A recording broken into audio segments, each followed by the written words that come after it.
വചനോത്സവം online തിരുമുഖ ആരാധനയിലേക്ക് നമുക്ക് പ്രവേശിക്കാം. വിശുദ്ധ കുർബാനയിലെ ഈശോയുടെ തിരുമുഖത്തെ സ്നേഹിച്ചുകൊണ്ട് ഈശോയുടെ തിരുമുഖത്തെ ആരാധിക്കുന്ന, ഈശോയുടെ തിരുമുഖത്തിന് വേണ്ടി ജീവിക്കുന്ന വ്യക്തികളായിട്ട് മാറുവാൻ കൃപ ലഭിക്കണമെന്ന് നമുക്ക് പ്രാർത്ഥിക്കാം. പത്രോസ് ശ്ലീഹ എഴുതിയ 1-ാമത്തെ ലേഖനം 2-ാമത്തെ അധ്യായം 24-ാമത്തെ വാക്യം: നമ്മുടെ പാപങ്ങൾ സ്വന്തം ശരീരത്തിൽ വഹിച്ചുകൊണ്ട് അവൻ കുരിശിലേറി. അത് നാം പാപത്തിന് മരിച്ച് നീതിക്കായി ജീവിക്കേണ്ടതിനാണ്. അവൻ്റെ മുറിവിനാൽ നിങ്ങൾ സൗഖ്യമുള്ളവരാക്കപ്പെട്ടിരിക്കുന്നു. വചനത്തിൽ ഇതാണ് പറയുന്നത്, അവൻ്റെ മുറിവിനാൽ നിങ്ങൾ സൗഖ്യമുള്ളവരാക്കപ്പെട്ടിരിക്കുന്നു. സ്നേഹം നിറഞ്ഞവരെ, നമ്മൾ ദേവാലയത്തിൽ പോകുമ്പോൾ കുരിശിത രൂപം നമ്മൾ കാണാറുണ്ട്. നമ്മുടെ വീടുകളിലൊക്കെ ഉണ്ടാവാം. അവിടെ കിടക്കുന്ന, കുരിശിൽ കിടക്കുന്ന ഈശോയുടെ രൂപത്തെ ഒന്ന് ശ്രദ്ധിച്ചു നോക്കണം. ദേവാലയത്തിലായിരിക്കുമ്പോൾ ഈശോയുടെ 5 തിരുമുറിവുകളെ പറ്റി നമ്മൾ ഒന്ന് ധ്യാനിക്കണം. അത് നമ്മുടെ മുറിവ് ഉണക്കുവാൻ, നമ്മളിലേക്ക് സ്നേഹം ചൊരിയുന്ന മുറിവുകളാണ്. നമ്മുടെ മുറിവുകൾ ഉണക്കുകയും നമ്മളിലേക്ക് സ്നേഹം ചൊരിയുന്ന മുറിവുകളാണ് ഈശോയുടെ ശരീരത്തിലെ 5 മുറിവുകൾ. ആ മുറിവുകളോട് നമുക്ക് വലിയ ഒരു അടുപ്പമുണ്ടാവണം. ദേവാലയത്തിൽ വന്ന് മുട്ടുകുത്തി കുരിശ് വരച്ച് അവിടെ ഇരിക്കുമ്പോൾ ഈശോയുടെ 5 തിരുമുറിവുകളിലേക്ക് നോക്കിക്കൊണ്ട് നമ്മുടെ മുറിവുകളെ ഉണക്കുവാൻ വേണ്ടി കൃപ ഉണക്കി തരണമേ എന്ന് പ്രാർത്ഥിക്കണം. അതോടൊപ്പം ഈശോയുടെ മുറിവിലൂടെ നമ്മുടെ ഉള്ളിലേക്ക് അഗാധമായ വലിയ സ്നേഹം നിറയും. ആ മുറിവിനെ നമ്മൾ സ്നേഹിക്കുമ്പോൾ, ആ മുറിവിൽ നമ്മൾ ആശ്രയിക്കുമ്പോൾ, മുറിവ് ഈശോയുടെ അഗാധമായ സ്നേഹപ്രകടനമാണെന്ന് നമ്മൾ മനസ്സിലാക്കുമ്പോൾ, ഈശോയുടെ മുറിവിൽ ആശ്രയിച്ചുകൊണ്ട്, മുറിവിനെ സ്നേഹിച്ചുകൊണ്ട്, ഈശോയുടെ മുറിവിലൂടെ കാണിച്ചു തന്ന സ്നേഹത്തെ ആഗ്രഹിച്ചുകൊണ്ട് നമുക്ക് ഒരു ഗാനത്തിനോട് ചേർന്ന് ഈശോയെ സ്നേഹിച്ച് ആരാധിച്ച് പാടാം.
സ്നേഹം നിറഞ്ഞവരെ, അനുദിനം നമ്മൾ ചെയ്യേണ്ട ഒരു വിശുദ്ധീകരണമുണ്ട്.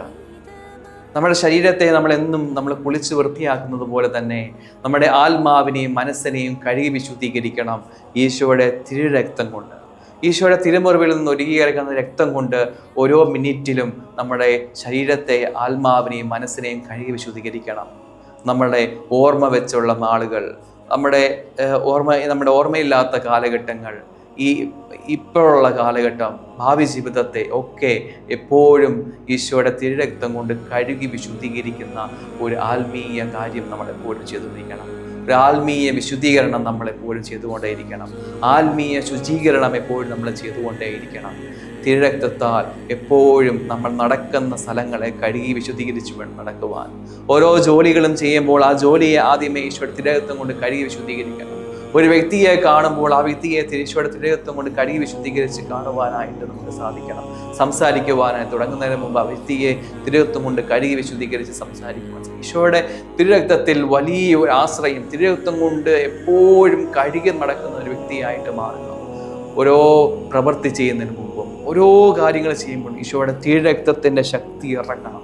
ഈശോയുടെ തിരുരക്തത്തിന് കൊണ്ട് കഴുകി വിശുദ്ധീകരിച്ച് ജീവിക്കുന്ന ഒരു വ്യക്തികളായിട്ട് നമുക്ക് മാറുവാൻ സാധിക്കട്ടെ. ഈശോയുടെ തിരുരക്തമേ, ഞങ്ങളെ ഓരോരുത്തരെയും കഴുകി വിശുദ്ധീകരിക്കണമേ. ഞങ്ങളുടെ കഴിഞ്ഞ കാലങ്ങൾ, ഇപ്പോഴത്തെ ജീവിത സാഹചര്യങ്ങൾ, ഈ സമയം, ഭാവി ജീവിതം, ഞങ്ങളുടെ കുടുംബം, ഞങ്ങളുടെ വീടുകൾ, ഞങ്ങൾ ജോലി ചെയ്യുന്ന സ്ഥലങ്ങൾ, നടക്കുന്ന സ്ഥലങ്ങൾ, ഈശോയെ ഇന്നേ ദിവസം, ഇന്നേ രാത്രി ഉറങ്ങുന്ന സമയം, ഈ രാത്രികാലം ഒക്കെ കർത്താവേ, നാളത്തെ പ്രഭാതം ഒക്കെ ഈശോയെ കഴുകി വിശുദ്ധീകരിക്കണമേ. ഞാൻ ഇന്ന് കിടന്നുറങ്ങുന്ന എൻ്റെ മുറി, എൻ്റെ വീട്, എൻ്റെ ജീവിത പങ്കാളി, മക്കൾ, എൻ്റെ ബന്ധുക്കൾ, എൻ്റെ സുഹൃത്തുക്കൾ, എൻ്റെ ഓഫീസിലെ കൂടെ വർക്ക് ചെയ്യുന്ന ഓരോ വ്യക്തികൾ, കർത്താവേ, ഈ ലോകം മുഴുവനെയും ഈശോയെ കഴുകി വിശുദ്ധീകരിക്കണമേ എന്ന് പ്രാർത്ഥിക്കുകയാണ്. പ്രാർത്ഥനയോടുകൂടി ഈശോയുടെ ആശീർവാദം നമുക്ക് സ്വീകരിക്കാം. പരിശുദ്ധ